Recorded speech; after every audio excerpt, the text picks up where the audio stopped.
രമണ, നീ എന്റെ ക്ഷമ പരീക്ഷിക്കരുത്. 1650. ഹലോ ഗൈസ്, പെരുന്നാളൊക്കെ വരാൻ പോണേ. നമുക്കൊരു ചലഞ്ച് ചെയ്താലോ? നമ്മളെ ചുറ്റും ആരെങ്കിലൊക്കെ ഡ്രസ്സൊക്കെ എടുത്ത് നടക്കുന്നുണ്ടെങ്കിൽ അവരോട് നമ്മളൊരു 4 ഡിജിറ്റ് നമ്പർ പറയും. ആ നമ്പറിൽ ആരെങ്കിലും ഡ്രസ്സ് എടുത്തിട്ടുണ്ടെങ്കിൽ ആ പൈസ നമ്മൾ എന്ത് ചെയ്തെടുക്കും? ഗൂഗിൾ പേ ചെയ്തെടുക്കും. കമോൺ വാ, ഒരു ചലഞ്ച് ചെയ്യാൻ തയ്യാറാണോ? അതായത് നമ്മളൊരു 4 ഡിജിറ്റ് നമ്പർ ഫോണിൽ സേവ് ചെയ്ത് വെച്ചിട്ടുണ്ട്.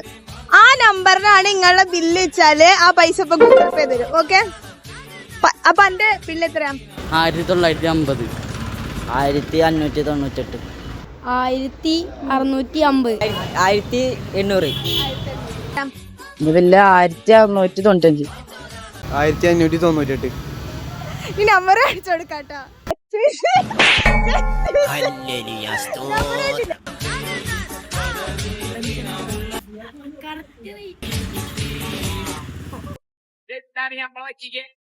അപ്പൊ ഗൈസ്, ഇതുപോലുള്ള എക്സൈറ്റിംഗ് ചാനൽസും മറ്റു വീഡിയോസും ആയിട്ട് നമ്മൾ വീണ്ടും വരുന്നതാണ്. പേജ് ഫോളോ ചെയ്ത് കൂടെ കൂടിക്കോളെ. പിന്നെ ഇന്ന് കുറച്ച് പേർക്ക് വിഷമൊക്കെ ഉണ്ടായിട്ടുണ്ടാവും, കിട്ടിയില്ല. പക്ഷെ നാളെ നമ്മൾ വീണ്ടും വരുന്നതാണ് വേറെ നമ്പറായിട്ട്. Okay, bye, thank U.